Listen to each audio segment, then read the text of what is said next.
All right, you guys, today we're gonna be talking about inflation, or lack thereof. So there's a lot of different options on the market when choosing your tire and wheel setup, and ultimately how are you gonna inflate it. So I've ran pretty much everything, and today we're gonna be talking about the pros and cons of regular tubes, Lucioli, which is my personal favorite, Mousse Bibs, and what's inside of this tire setup that we will probably never be running again. So let's get these things opened up and talk about it. We are in the back of the toy hauler, little strapped for space, but not too bad considering we still have a bike in here. But these are not mine. This is actually Alexis's wheel setup. We're gonna be changing it up, taking out what's inside and doing something different that we'll talk about. Let's get right into it.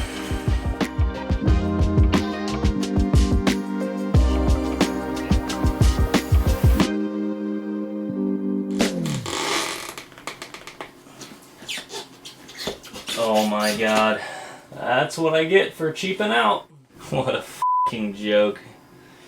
So picking up where we left off yesterday, don't buy the Chinese spoons off of Amazon. I thought they were identical to the Motion Pro. They are not. They are made out of Chinesium, and hence with a little bit of leverage, that is what happens. And that's what I get for not spending the little bit of extra money and supporting an American brand. So I overnighted the real deal. I'll link these down below. I wanted to try a spoon style. I've always used levers, and the levers are a lot thicker than these. I've had success with using levers over the years. I've never bent them, have torqued the absolute piss out of them, and the levers never bent. So I hope these spoons are the same. I will say they are short. I know a lot of people use this style, but once again, they're just a lot thicker on the end. But I wanted to give these a shot as well because I've also never used this style. So with a combination of this, we will get Alexis's wheels done. So let's get right back to it.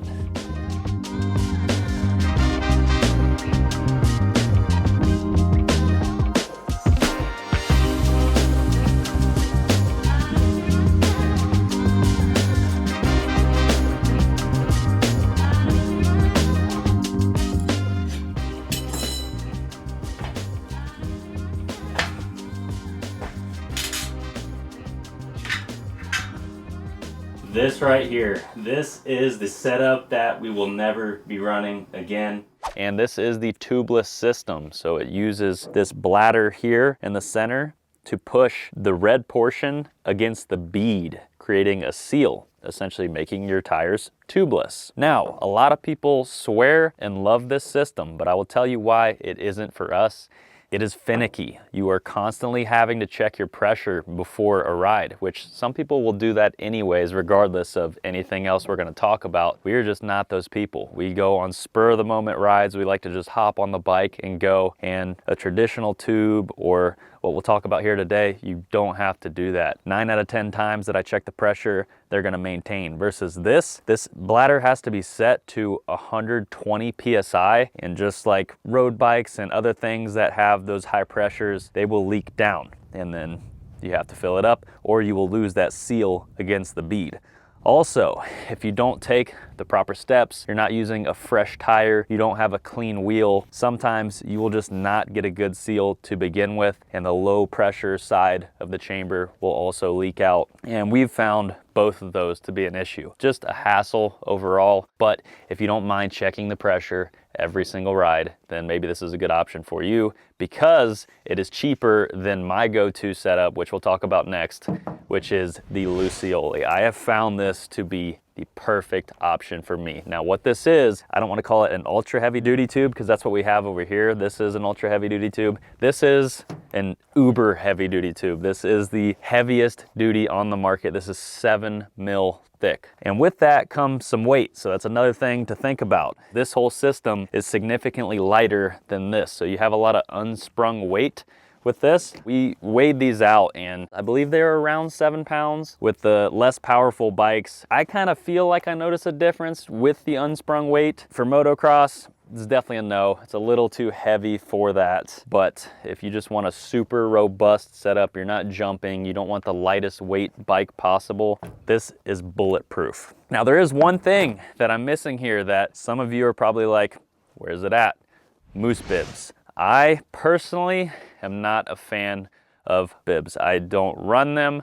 I probably never will now that I found the Lucioli, and that is because I just do not like the dead feeling. I don't like having no air in the system. It is a way different feel. I've ridden several different style of Mousse Bibs. They have different compounds that equate to different pressures, and I just can't get over that dead feeling. I like having a little bit of air, a little bit of spring to the setup. Is the Mousse Bib the most bulletproof option? Yes, if that's your primary concern, I would go that route. But at the end of the day, I'm not racing. Personally, I've only ever popped one tube in my entire riding career. And I'm not even talking about an ultra heavy duty tube. I used to just run whatever was in the bike, and that had only happened to me one time. So it really just depends on how you're gonna ride, the environment that you plan to ride in. We're out here in the desert, and there's a lot of prickly things and sharp rocks and a lot of things out here in this environment that can cause you to have a flat. So why do I choose the Lucioli? As mentioned, I like the air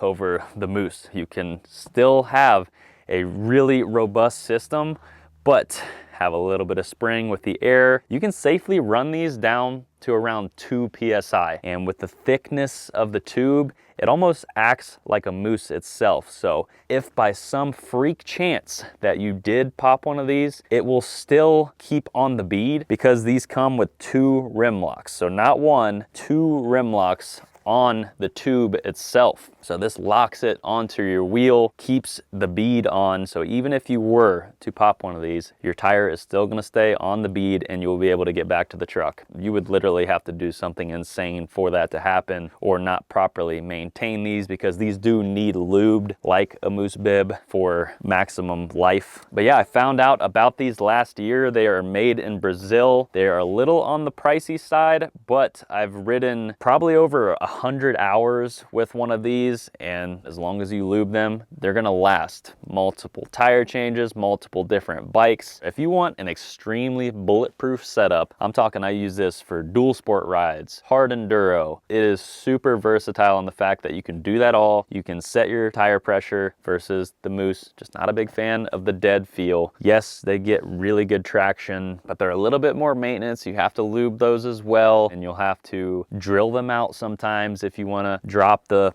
pressure feel of the Mousse. They'll get beaten down over time, and this is just the best option. I will say though, out of all of these different systems, even the Mousse, I would argue that the Lucioli is the most difficult to install, especially if you've never done it before. They are a little bit of a bear to install. There's some technique involved, which I'll walk you through later. They come in 2 different sizes. This time we got a 110. We probably should have went with the 120. It's a little bit skinnier than I was thinking it would be, but it'll still work fine, and honestly, it'll just be easier to install. But if you get a close up here, you can kind of see right here how this will contour to the wheel, and you actually want to install this first, suck down these rim locks to get it to contour all the way. But yeah, this is a really solid option, and we'll go into talking about the next option that I recommend if you don't want to spend the money on this, and that is the tried and true ultra heavy duty tube from Bridgestone. And I'll say this right now, brand does matter, compound matters. These are made in Japan.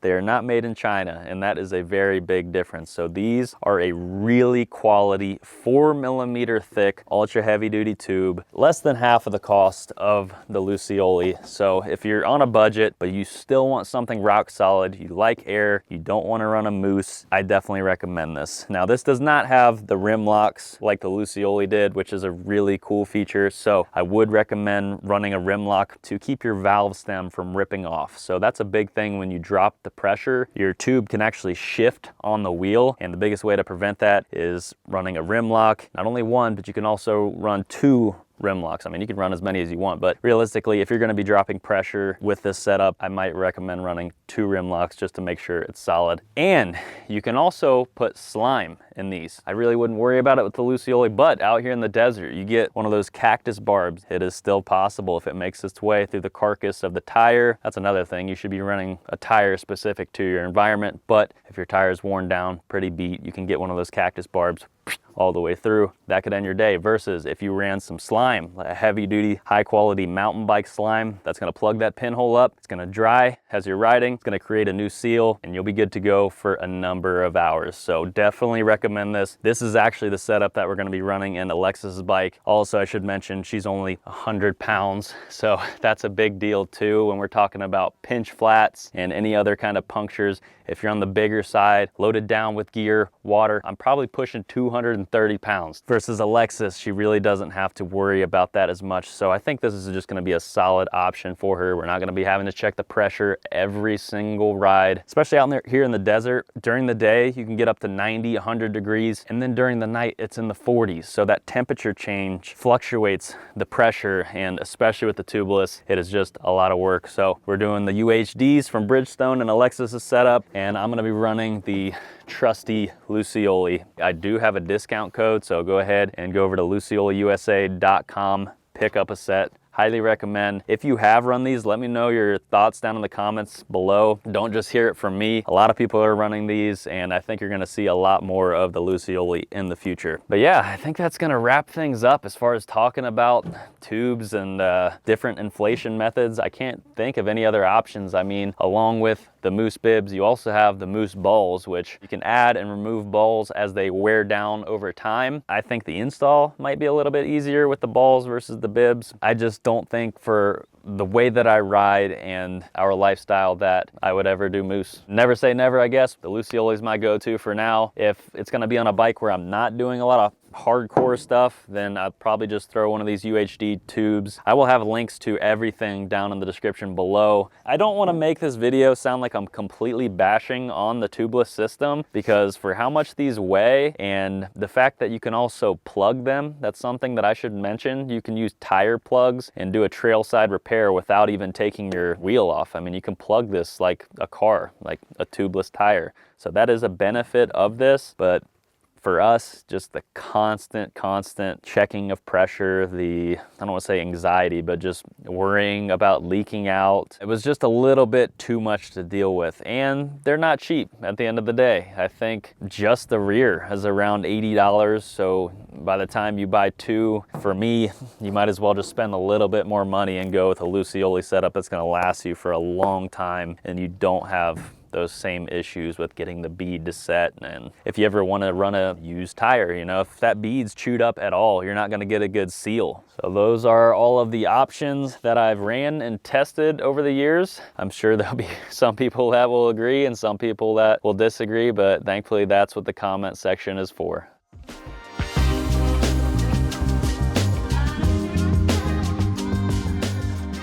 The CRF 250F factory wheel set. Oh man, I got a little sneak peek. Holy